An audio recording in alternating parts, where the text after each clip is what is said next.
ತಿರುಪತಿ ತಿಮ್ಮಪ್ಪನ ಭಕ್ತರಿಗೆ ದೇವಸ್ಥಾನದ ಆಡಳಿತ ಮಂಡಳಿ ಗುಡ್ ನ್ಯೂಸ್ ಒಂದನ್ನು ಕೊಟ್ಟಿದೆ. ತಿರುಪತಿ ತಿಮ್ಮಪ್ಪನ ಭಕ್ತರಿಗೆ ಗುಡ್ ನ್ಯೂಸ್. ಇನ್ಮುಂದೆ 2-3 ಗಂಟೆಗಳಲ್ಲಿ ನೀವು ತಿಮ್ಮಪ್ಪನ ದರ್ಶನದ ಭಾಗ್ಯವನ್ನು ಪಡ್ಕೋಬಹುದು. ಗಂಟೆಗಟ್ಟಲೆ ಕ್ಯೂ ನಿಲ್ಲುವಂತಹ ಅವಶ್ಯಕತೆ ಇಲ್ಲ.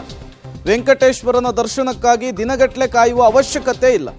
ಬರೀ 2-3 ಗಂಟೆಯಲ್ಲಿ ವೆಂಕಟೇಶ್ವರನ ದರ್ಶನ ಭಾಗ್ಯವನ್ನು ನೀವು ಮಾಡಬಹುದು. ಎಐ ಸಹಾಯದಿಂದ ಭಕ್ತರಿಗೆ ಶೀಘ್ರವೇ ದರ್ಶನ ಭಾಗ್ಯ.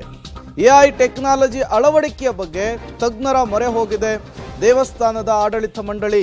ತಿರುಪತಿ ತಿಮ್ಮಪ್ಪನ ಭಕ್ತರಿಗೆ ಈ ಮೂಲಕ ಟಿಟಿಡಿ ಗುಡ್ ನ್ಯೂಸ್ ಒಂದನ್ನು ಕೊಟ್ಟಿರುವಂಥದ್ದು. ಹೇಳಿ ಕೇಳಿ ತಿರುಪತಿ ತಿಮ್ಮಪ್ಪನ ದರ್ಶನಕ್ಕಾಗಿ ರಾಜ್ಯ, ಹೊರ ರಾಜ್ಯ, ಹೊರ ದೇಶಗಳಿಂದಲೂ ಕೂಡ ಅಪಾರ ಸಂಖ್ಯೆಯಲ್ಲಿ ಭಕ್ತರು ಬರ್ತಾರೆ. ಕೆಲವು ಸಾರಿ ಜನಜಂಗುಳಿ ಏರ್ಪಾಡಾಗಿ ತಿಮ್ಮಪ್ಪನ ದರ್ಶನವನ್ನು ಪಡೀಲಿಕ್ಕೆ ಪರದಾಡಬೇಕಾದಂತಹ ಪರಿಸ್ಥಿತಿ ನಿರ್ಮಾಣವಾಗ್ತಿತ್ತು. ಹಾಗಾಗಿಯೇ ಟೆಕ್ನಾಲಜಿಯನ್ನು ಬಳಸ್ಕೊಂಡು 2-3 ಗಂಟೆಯಲ್ಲಿ ದೇವರ ದರ್ಶನಕ್ಕೆ ಅವಕಾಶ. ಹಾಗಾದರೆ ಹೇಗೆ? ಸಿಹಿ ಸುದ್ದಿ ನೋಡ್ತಾ ಹೋಗೋಣ. ತಿಮ್ಮಪ್ಪನ ಪ್ರಸಾದದಲ್ಲೂ ಕೂಡ ಒಂದಿಷ್ಟು ಬದಲಾವಣೆ. ತಿಮ್ಮಪ್ಪನ ಪ್ರಸಾದದಲ್ಲಿ ರುಚಿಕರ ಖಾದ್ಯವನ್ನು ಬಳಸಲಾಗ್ತಾ ಇದೆ. ಪ್ರತಿ ತಿಂಗಳ ಮೊದಲ ಮಂಗಳವಾರ ಸ್ಥಳೀಯರಿಗೆ ಆದ್ಯತೆಯನ್ನು ಕೊಡಲಾಗ್ತಿದೆ ಅನ್ನೋದು ಗೊತ್ತಾಗ್ತಾ ಇದೆ. ಲಡ್ಡು ತಯಾರಿಕೆಯಲ್ಲಿ ಗುಣಮಟ್ಟದ ತುಪ್ಪವನ್ನು ಬಳಕೆ ಮಾಡಲಿಕ್ಕೂ ಕೂಡ ನಿರ್ಧರಿಸಲಾಗಿದೆ.